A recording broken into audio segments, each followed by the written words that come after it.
Simple interest is a type of interest that is calculated based on the original amount of money borrowed or invested, called the principal, the interest rate, and the length of time the money is borrowed or invested for. So three things.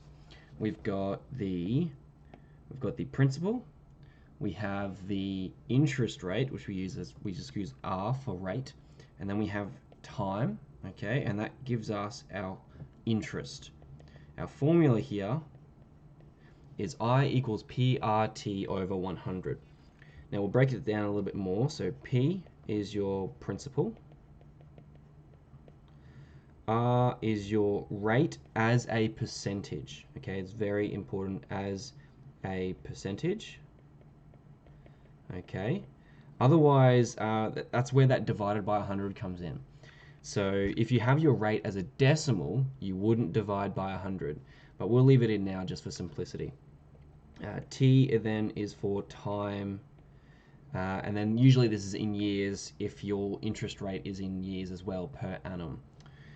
So let's, for example, say that you want to borrow money from your parents, and they're going to say there's a loan, 5% interest for a year. We'll just use simple interest.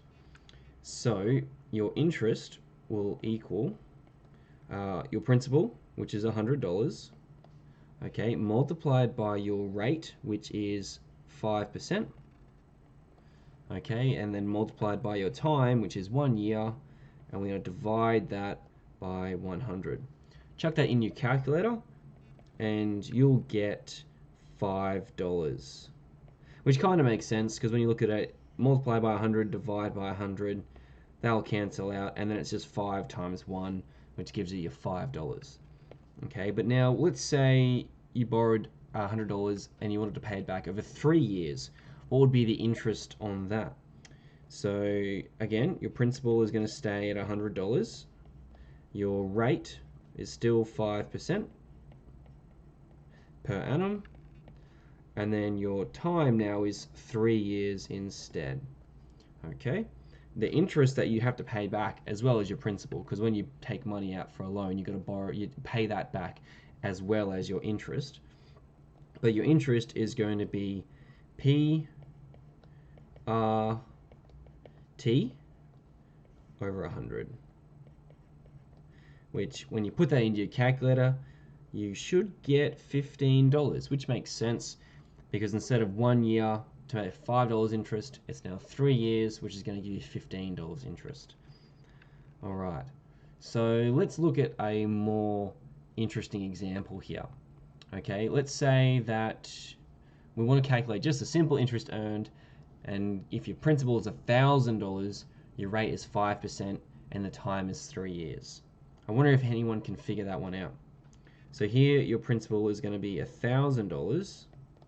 The rate is still 5% per annum, but your time is again 3 years. So the only thing changed here is your principal. Instead of $100, it's $1,000. Your interest is then going to be $1,000 times that 5% times the 3 years, all over 100. If you chuck that into your calculator, your interest is going to equal $150. Who thought of that? If you see here, your principal was just changed by a factor of 10. You multiplied that by 10. So that means that your interest should be multiplied by a factor of 10 if all other things stayed the same. All right, lastly, we're going to look at calculating the final balance. Okay, so Alan and Rachel plan to invest some money for their child, Kaylin.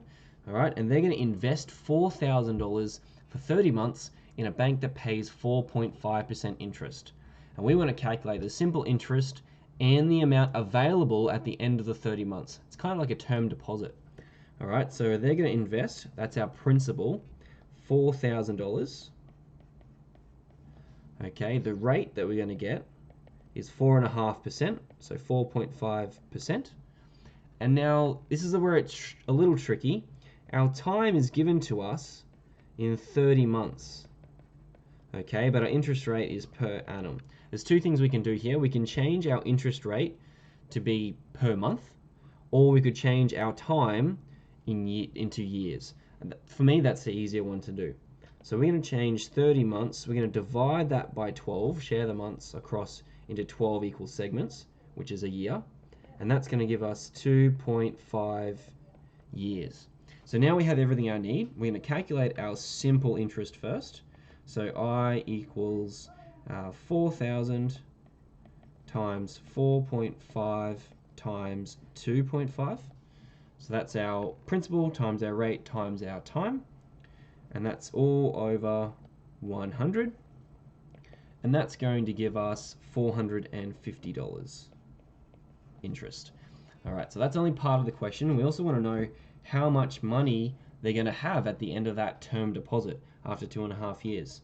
So that'll be, so our total amount, all right, is going to equal the principal, all the money we put in, plus the interest it made us. So plus the interest. So that's going to be 4,000 plus 450, which will give us $4,450. So that's simple interest, nothing too fancy here. It's basically a formula that calculates percent of, but neatens it up and puts it into a nice little formula. Okay.